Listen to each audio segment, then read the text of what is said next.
Ayan, good morning no, mga ka-adventure. So, yun na pala yung sa ating intro, yun yung nangyari sa ating mounting ng Insta360. So, ang unang ginagamit ko kasi is yung selfie stick niya lang. So, unfortunately is naputol siya, nabali siya. Kaya, so, ito na siya ngayon. Ayan, di ba?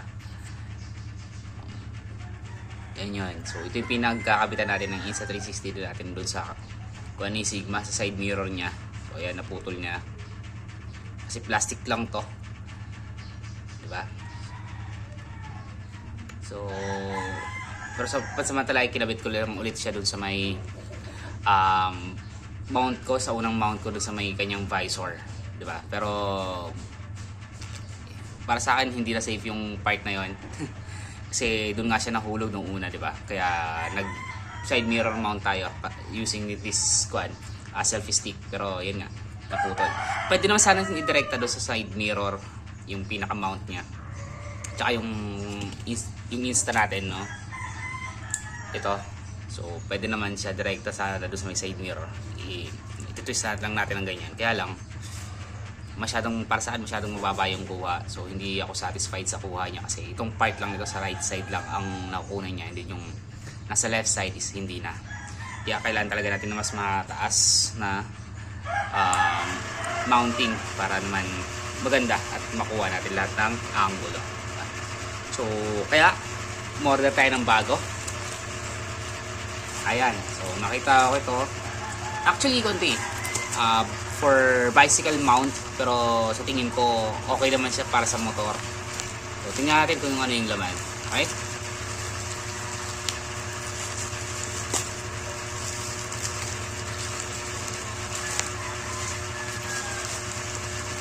Ayan, so okay naman siya, oh.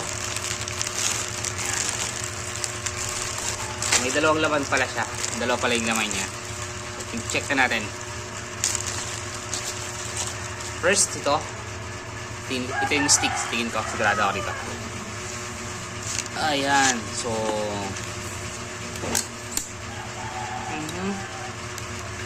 okay, so ayan, I think mas mahaba to.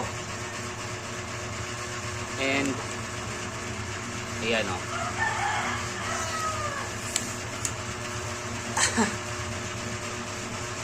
almost sangdipan na rin siya.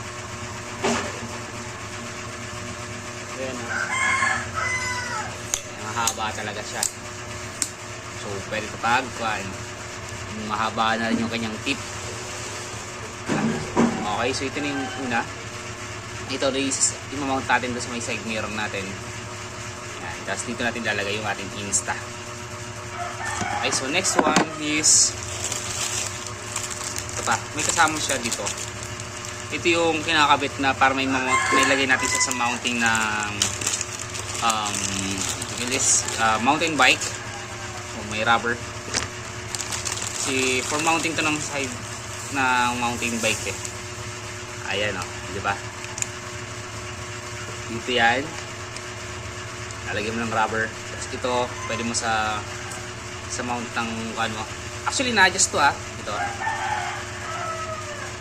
Kaya siya may kasamang allen. Ayan, diba?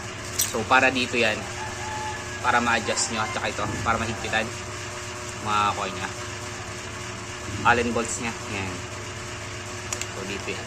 And then itong rubber naman, syempre dito yan sa loob, ito kabilaan, para hindi siya dudulas. Ayan.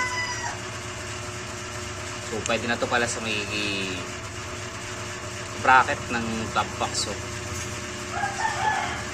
So may mamount ko na siya sa likod, pero ayoko dahil hindi ko siya nakikita, baka malaglag bigla. Okay, so ito na. Next, para naman mas safe pa rin yung ating camera, meron pa rin isang in order, Shopee. Yan, so check na natin to.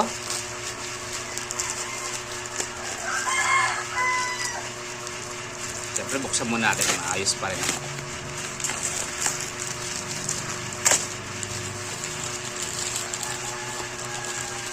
Balot na balot.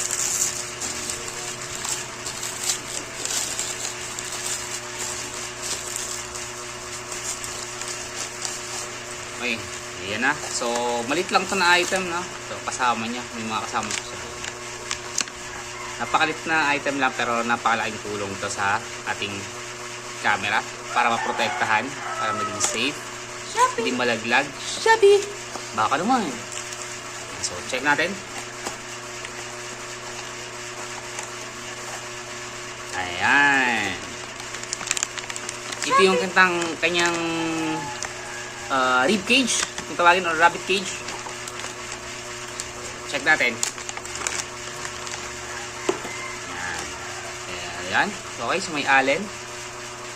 Baka naman po. So, yeah, oo. Alloy siya, alloy type.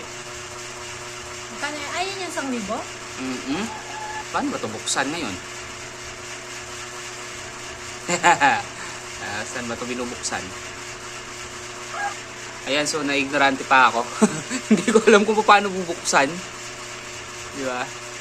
Ayan, so may rubber naman siya doon, may suporta pati dito sa gilid, ayan, no?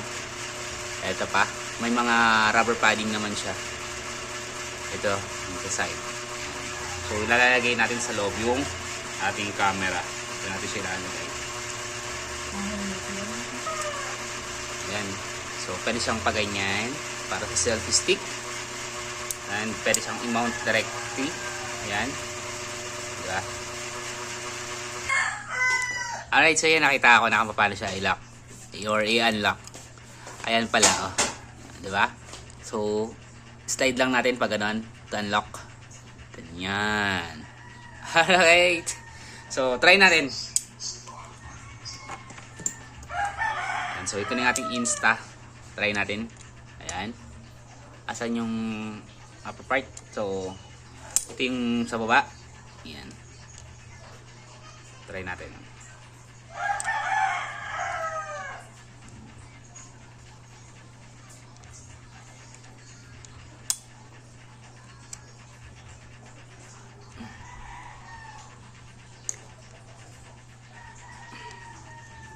Alright. Ayan na. So, okay na siya.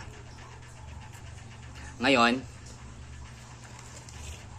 ilalagay na natin siya dito. We'll see.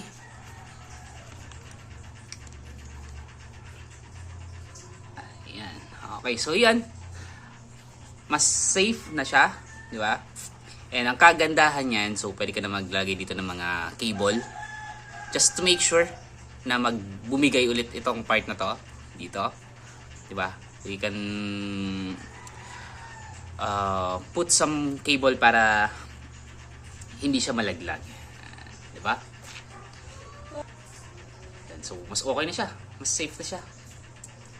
Alright, so, yung mga link nito, so magkaibang seller nito, no? So, ito, dito lang to sa part ng Bulacan, yung seller nito. So, lalagay natin sa ating comment section yung kanyang link. Alright, so ito, made in China. So, galing pa to sa China. Doon pa natin ito na-order sa China. Okay, pero mabilis naman yung shipping nila. Parang mga 4 days lang. Yan. Dumating na rin kaagad. Alright. Yan. So, let's go.